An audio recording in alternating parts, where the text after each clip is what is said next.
Welcome back to our channel honour of commerce. నేను మీ సుమ. ఈరోజు degree second year లోని advanced accounting అనే subject లో సింగిల్ ఎంట్రీ సిస్టమ్ అనే యూనిట్ దానికి మనం ఇంట్రడక్షన్ అనేది ప్రీవియస్ క్లాస్ లో ఇచ్చాము. ఇప్పుడు మనం ప్రాబ్లం రిలేటెడ్ గా ఫార్మాట్ అనేది ఎక్స్ప్లెనేషన్ ఇద్దాం. నెక్స్ట్ క్లాస్ లో ప్రాబ్లం అనేది కూడా చెప్దాం. సింగిల్ ఎంట్రీ సిస్టమ్ అనే యూనిట్ లో మనం ప్రాబ్లం చేయడానికి ఫార్మాట్ అనేది ఒకసారి చూద్దాం. ఫార్మాట్ ఏమేమి వస్తుంది, ఏమేమి అకౌంట్స్ అనేవి ప్రిపేర్ చేస్తాం అనేది ఇక్కడ చెప్దాం.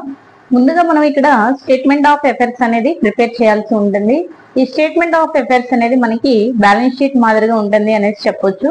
స్టేట్మెంట్ ఆఫ్ అఫైర్స్ అనేది ప్రిపేర్ చేసి క్యాపిటల్ అనేది కనుక్కుంటాం. అంటే క్యాపిటల్ ఫండ్ ఓపెనింగ్ ఎంత ఉంది, క్లోజింగ్ ఎంత ఉంది అనేది మనం ఇక్కడ ఫైండ్ అవుట్ చేయడం జరుగుతుంది. దానికోసం మనం ఏంటి అంటే స్టేట్మెంట్ ఆఫ్ అఫైర్స్ అనేది ప్రిపేర్ చేయాల్సి ఉంటుంది. ఒకసారి ఫార్మాట్ అనేది ఎక్స్ప్లెనేషన్ అనేది ఇద్దాము. మనం ఇక్కడ ప్రిపేర్ చేసేది స్టేట్మెంట్ ఆఫ్ అఫైర్స్ కాబట్టి ఇక్కడ స్టార్టింగ్ మనం స్టేట్మెంట్ ఆఫ్ అఫైర్స్ అని తీసుకోవాల్సి ఉంటుంది. ఎందుకంటే మనకి చూస్తే ఇటువైపున లయబిలిటీస్, ఓపెనింగ్, క్లోజింగ్ బ్యాలెన్స్ అనేవి తీసుకోవాల్సి ఉంటుంది. అంటే లయబిలిటీకి సంబంధించి ఓపెనింగ్ బ్యాలెన్స్ ఎంత ఉంది, క్లోజింగ్ బ్యాలెన్స్ ఎంత ఉంది అనేది తీసుకోవాలి. మనకి ఇటువైపు చూస్తే assets, opening balance, closing balance అనేవి తీసుకోవాల్సి ఉంటుంది. కాబట్టి ఈ విధంగా ఫార్మాట్ అనేది వేసుకోవాలి. స్టేట్మెంట్ ఆఫ్ అఫైర్స్ లో మనకి ఎసెట్స్ ఏమున్నాయి అనేది చూసుకుంటే కనుక ఫస్ట్ మనం క్యాష్ ఇన్ హ్యాండ్ అనేది తీసుకున్నాం. ఓపెనింగ్ బ్యాలెన్స్, క్లోజింగ్ బ్యాలెన్స్ రెండు ఈ విధంగా వేసినప్పుడు మనకి ఓపెనింగ్ బ్యాలెన్స్ ఇస్తే ఓపెనింగ్ లో రాయాలి, క్లోజింగ్ బ్యాలెన్స్ ఇస్తే కనుక క్లోజింగ్ లో అమౌంట్ అనేది వేసుకోవాల్సి ఉంటుంది. కాబట్టి క్యాష్ ఇన్ హ్యాండ్ అనేది మనం ఎసెట్ సైడ్ రాసుకున్నాం. Next asset bank. Cash bank అనేది కూడా ఎసెటే కాబట్టి ఆ విధంగా తీసుకున్నాం. ఓపెనింగ్ బ్యాలెన్స్ ఓపెనింగ్ లో ఎంటర్ చేయాలి, క్లోజింగ్ బ్యాలెన్స్ క్లోజింగ్ లో ఎంటర్ చేయాలి. నెక్స్ట్ మనకి స్టాక్ కూడా మనకి ఓపెనింగ్, క్లోజింగ్ బ్యాలెన్స్ రెండు ఇస్తారు కాబట్టి స్టాక్ అనేది కూడా మనం ఈ విధంగా ఎంటర్ చేసుకోవాలి.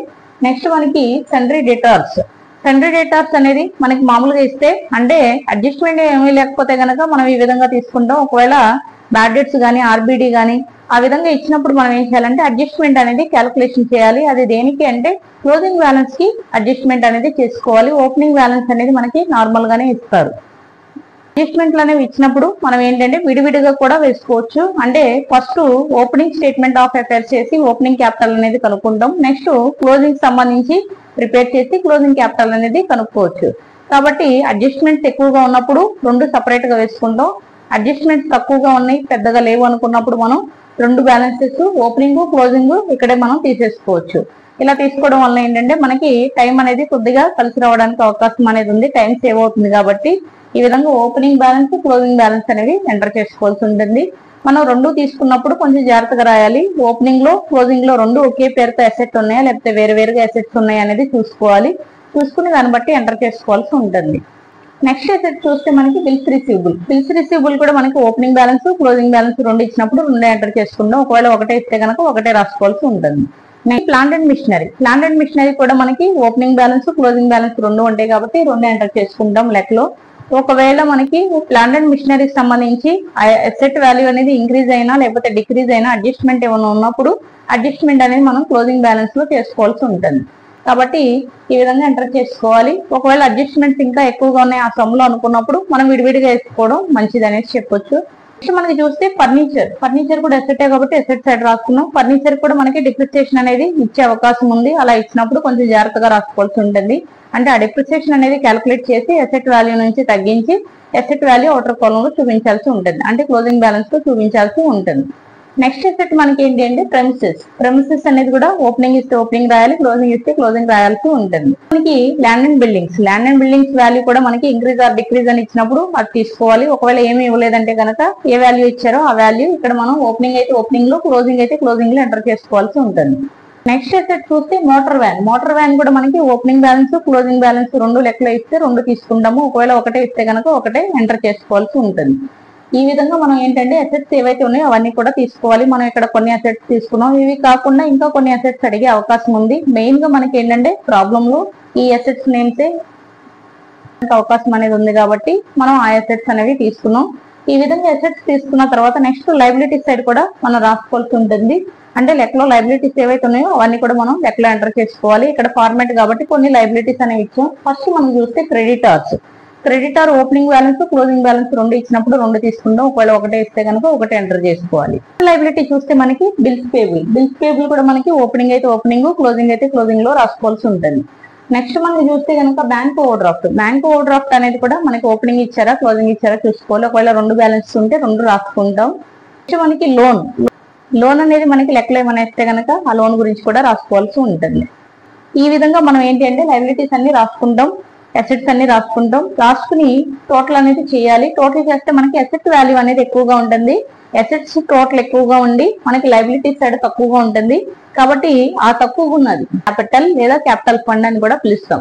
ఈ విధంగా క్యాపిటల్ అనేది తీసుకుని ఇక్కడ వచ్చింది మనం ఓపెనింగ్ క్యాపిటల్ గా, అలాగే ఇటువైపు వచ్చింది క్లోజింగ్ బ్యాలెన్స్ కాబట్టి క్లోజింగ్ క్యాపిటల్ గా తీసుకోవాల్సి ఉంటుంది.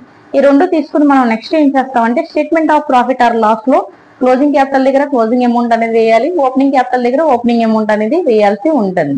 కాబట్టి ఈ విధంగా మనం స్టేట్మెంట్ ఆఫ్ అఫైర్స్ అనేది ప్రిపేర్ చేసుకోవాల్సి ఉంటుంది. ఒకవేళ మనకి ఓపెనింగ్ క్యాపిటల్ ఇచ్చేసి క్లోజింగ్ క్యాపిటల్ కనుక్కోమంటే అప్పుడు మనం ఓన్లీ క్లోజింగ్ క్యాపిటల్ సంబంధించి స్టేట్మెంట్ ఆఫ్ అఫైర్స్ అనేది వేసుకుని ఒక కాలం తీసుకుని అమౌంట్ అనేది రాసుకుంటాం. క్యాలిక్యులేషన్ అంతా నార్మల్ గానే వస్తుంది. అసెట్ సైడ్ అసెట్స్ రాస్తాం, లయబిలిటీ సైడ్ లయబిలిటీ రాస్తాం. రెండింటి మధ్య డిఫరెన్స్ ని క్యాపిటల్ గా ట్రీట్ చేయడం జరుగుతుంది. ఈ విధంగా మనం స్టేట్మెంట్ ఆఫ్ అఫైర్స్ అనేది ప్రిపేర్ చేయాలి. మనకి ఈ సింగిల్ ఎంట్రీ సిస్టమ్ అనేది చాలా ఈజీగా ఉంటుంది. ప్రాబ్లమ్స్ ఈజీగా 10 మార్క్స్ అనేవి వస్తాయి అనేసి చెప్పొచ్చు. స్టేట్మెంట్ ఆఫ్ అఫైర్స్ అనేది వేసిన తర్వాత నెక్స్ట్ ఏం చేస్తామంటే statement of profit or loss అనేది ఫైండ్ అవుట్ చేస్తాం. మనం ఈ స్టేట్మెంట్ ఆఫ్ అఫైర్స్ వేసేది కూడా statement of profit or loss అనేది ఫైండ్ అవుట్ చేయడానికి వేస్తాం అనేసి చెప్పొచ్చు. ఎందుకంటే మనకి statement of profit or loss లో ఇక్కడ ఫార్మాట్ అబ్జర్వ్ చేస్తే మనం ఇక్కడ ఏమేమి తీసుకున్నామని చూద్దాం. First statement of profit or loss రాసాం, నెక్స్ట్ పర్టికులర్స్ అమౌంట్ కాలమ్స్ అనేవి తీసుకున్నాం. పర్టికులర్స్ లో చూస్తే ముందు క్లోజింగ్ క్యాపిటల్ అనేది తీసుకోవాలి. ఫస్ట్ మనం తీసుకునేది క్లోజింగ్ క్యాపిటల్. ఆ క్లోజింగ్ క్యాపిటల్ మనకి లెక్కలో ఇవ్వనప్పుడు మొత్తం అసెట్స్ లయబిలిటీస్ ఇచ్చినప్పుడు ఈ విధంగా స్టేట్మెంట్ ఆఫ్ అఫైర్స్ అనేది ప్రిపేర్ చేయాలి. కాబట్టి స్టేట్మెంట్ ఆఫ్ అఫైర్స్ అనేది ఎందుకు ప్రిపేర్ చేస్తామంటే ఇక్కడ మనకి ఏంటంటే క్లోజింగ్ క్యాపిటల్ కావాల్సి వస్తే మనం స్టేట్మెంట్ ఆఫ్ అఫైర్స్ అనేది ప్రిపేర్ చేస్తే ఆ బ్యాలెన్స్ అనేది వస్తుంది అనేసి చెప్తున్నాం. మనకి డైరెక్ట్ గా క్లోజింగ్ క్యాపిటల్ అనేది లెక్కలో ఇవ్వరు, మనకి అసెట్స్ లయబిలిటీస్ ఇస్తే వాటిని క్యాపిటల్ అనేది ఫైండ్ అవుట్ చేయాలి. కాబట్టి క్లోజింగ్ క్యాపిటల్ అనేది ముందుగా తీసుకోవాలి. దీనికి డ్రాయింగ్స్ అనేవి యాడ్ చేసుకోవాలి.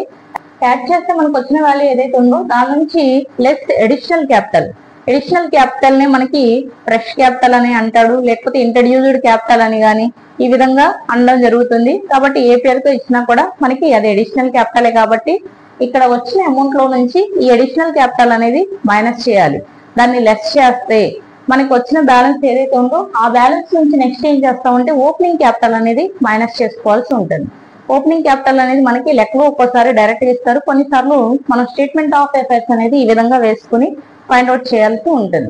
ఇవ్వనప్పుడు మనం రెండు కూడా ప్రిపేర్ చేసుకోవాలి. అంటే ఓపెనింగ్ క్యాపిటల్ క్లోజింగ్ క్యాపిటల్ రెండు కావాలి కాబట్టి అందుకని మనం స్టేట్మెంట్ ఆఫ్ అఫైర్స్ అనేది ప్రిపేర్ చేసి ముందుగా ఓపెనింగ్ క్యాపిటల్ ఎంత వచ్చిందో క్లోజింగ్ క్యాపిటల్ ఎంత వచ్చిందో చూసి దాన్ని బట్టి ఇక్కడ మనం statement of profit or loss అనేది ఫైండ్ అవుట్ చేస్తాం. ఈ విధంగా మనం ఏం చేస్తామంటే ఇక్కడ వచ్చే అమౌంట్ నుంచి ఓపెనింగ్ క్యాపిటల్ అనేది మైనస్ చేస్తాం. మైనస్ చేయగా వచ్చిన బ్యాలెన్స్ ఏదైతే ఉందో అక్కడ నెట్ ప్రాఫిట్ గానీ నెట్ లాస్ గానీ రావడానికి అవకాశం ఉంది. నెట్ ప్రాఫిట్ ఎప్పుడు వస్తుంది అంటే మనకి ప్లస్ వాల్యూ అనేది వచ్చినప్పుడు నెట్ ప్రాఫిట్ వస్తుంది. ఒకవేళ మనకి ఇక్కడ చూస్తే కనుక కొన్నిసార్లు అమౌంట్ తక్కువగా ఉండి ఓపెనింగ్ క్యాపిటల్ ఎక్కువగా ఉంటుంది, అలాంటప్పుడు మైనస్ వాల్యూ వస్తుంది మనకి. ఇక్కడ ఇలా మైనస్ వచ్చినప్పుడు ఏంటంటే నెట్ లాస్ అనేది రావడానికి అవకాశం అనేది ఉంది. ఎక్కువ శాతం మనకి ప్రాఫిట్ వస్తుంది, కొన్ని సందర్భాల్లో లాస్ కూడా రావడానికి అవకాశం అనేది ఉంది. కాబట్టి ఈ విధంగా ఫార్మాట్ అనేది వేసుకుని net profit or net loss అనేది ఫైండ్ అవుట్ చేయాల్సి ఉంటుంది. Statement of profit or loss అనేది ఒకసారి చెప్దాం. ముందుగా క్లోజింగ్ క్యాపిటల్ అనేది తీసుకోవాలి, దీనికి డ్రాయింగ్స్ అనేవి యాడ్ చేయాలి. యాడ్ చేస్తే వచ్చిన బ్యాలెన్స్ ఏదైతే ఉందో దాని నుంచి అడిషనల్ క్యాపిటల్ అనేది మైనస్ చేస్తాం. మైనస్ చేస్తే వచ్చిన వాల్యూ నుంచి ఓపెనింగ్ క్యాపిటల్ అనేది మైనస్ చేయాలి. మైనస్ చేయగా వచ్చింది మనకి net profit or net loss అనేది తెలుస్తుంది. ఈ విధంగా మనకి 10 మార్క్స్ కి ప్రాబ్లం అనేది ఇస్తారు. స్టేట్మెంట్ ఆఫ్ అఫైర్స్ ప్రిపేర్ చేయాలి, అలాగే statement of profit or loss కూడా ప్రిపేర్ చేయాలి. ఈ ఫార్మాట్ రెండు కూడా గుర్తుపెట్టుకోవాలి. మనకి స్టేట్మెంట్ ఆఫ్ అఫైర్స్ అనేది చూస్తే కనుక లయబిలిటీస్ అసెట్స్ రెండు కనిపిస్తున్నాయి. అంటే మనకి బ్యాలెన్స్ షీట్ లానే ఉంటుంది కాబట్టి ఈజీగా గుర్తుపెట్టుకోవడానికి అవకాశం అనేది ఉంటుంది. అసెట్స్ ఏంటి లయబిలిటీస్ ఏంటి అనేది ఐడెంటిఫై చేస్తే సరిపోతుంది. అలాగే నెక్స్ట్ మనకి statement of profit or loss అనేది ఇంటర్మీడియట్ లో కూడా ఉంది కాబట్టి ఈజీగా ఫార్మాట్ అనేది గుర్తుపెట్టుకోవచ్చు. లెక్కలు కూడా మనం ఈజీగా చేయడానికి అవకాశం అనేది ఉంది.